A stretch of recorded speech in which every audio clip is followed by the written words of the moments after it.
FM पर आप सुन रहे हैं एक मुलाकात। हाँ जी, और मैं हमेशा कहती हूँ कि हमने हमारे दिल का ख्याल बहुत अच्छे से रखना चाहिए, और जब हम ये नहीं कर पाते then we directly should head to the doctor, the specialist. और आज मेरे साथ एक मुलाकात में ऐसे ही स्पेशल गेस्ट हैं।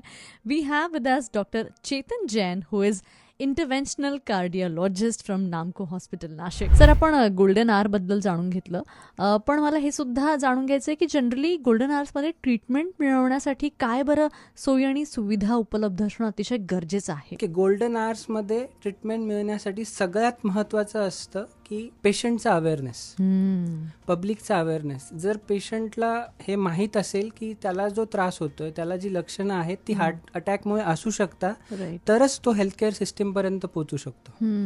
सो त्यांचा अवेअरनेस करणं हे फार महत्त्वाचं आहे. तर मी थोडक्यात सांगतो की हार्ट अटॅकची लक्षणं काय असतात. पेशंटला अचानक छातीत दुखायला लागतं, छातीत दाब आल्यासारखं होतं, जळजळ होण्यासारखं वाटतं, ते छातीतलं दुखणं तुमच्या डाव्या खांद्यापर्यंत किंवा जबड्यापर्यंत रेडिएट होऊ शकतं.